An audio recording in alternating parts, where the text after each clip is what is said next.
Cricket বোর্ডের দুর্নীতিগ্রস্ত কর্মকর্তা কর্মচারী ব্যক্তিগত সম্পদের হিসাব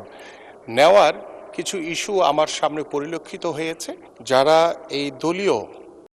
সুযোগ সুবিধার মাধ্যমে যারা অবৈধ নিয়োগ হয়েছে সেগুলো আমরা দ্রুতই একটি তদন্ত কমিটি করে এর ভিতরে কারা কারা জড়িত ছিল সেগুলো আমরা ইনশাল্লাহ জাতির সামনে নিয়ে আসবো। আপনারা সকলেই জানেন যে বিগত ফ্যাসিস্ট সরকারের সময় থেকে 2008 সাল থেকে ক্রিকেট বোর্ড সহ বাংলাদেশের সকল স্পোর্টসকে দলীয়করণ এবং রাজনৈতিকরণের মাধ্যমে বাংলাদেশের ক্রীড়াঙ্গনের যে একটি স্থবিরতা নিয়ে এসেছিল এবং বাংলাদেশের ক্রীড়াঙ্গন যেভাবে ধ্বংসের পথে চলে গেছে সেই ধ্বংসস্তূপ ক্রীড়াঙ্গনকে নতুনভাবে দলীয়করণ মুক্ত রাজনীতিকরণ মুক্ত করার জন্য আমি মাননীয় প্রধানমন্ত্রীর নির্দেশনা অনুযায়ী কাজ করে চলেছি এবং আমি আপনাদেরকে আশ্বস্ত করতে চাই বিগত 8 সাল থেকে যারা এই দলীয় সুযোগ সুবিধার মাধ্যমে যারা অবৈধ নিয়োগ হয়েছে সেগুলো আমরা দ্রুতই একটি তদন্ত কমিটি করে এর ভিতরে কারা কারা জড়িত ছিল সেগুলো আমরা ইনশাল্লাহ জাতির সামনে নিয়ে আসবো। পাশাপাশি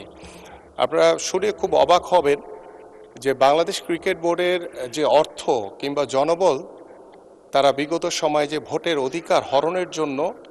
একটি গ্রুপকে সহযোগিতার মাধ্যমে তারা এই ধরনের অপকর্মগুলো করেছে এবং আমি বিশ্বাস করি যে আমরা দায়িত্ব নেওয়ার পরে ইনশাল্লাহ এই বোর্ডের যারা এই অপকর্মের সাথে জড়িত ছিলেন সেই সকল কর্মকর্তা কিংবা কর্মচারী তাদের বিরুদ্ধে আমরা তদন্তপূর্বক এদের বিরুদ্ধে ব্যবস্থা গ্রহণ করা হবে ইনশাল্লাহ। এবং পাশাপাশি আমাদের সর্বশেষ ক্রিকেট বোর্ডের দুর্নীতিগ্রস্ত কর্মকর্তা কর্মচারী ব্যক্তিগত সম্পদের হিসাব নেওয়ার কিছু ইস্যু আমার সামনে পরিলক্ষিত হয়েছে। আমি আশা করব আমাদের যে দুদকের যিনি মহাপরিচালক রয়েছেন তার কাছে আহ্বান করব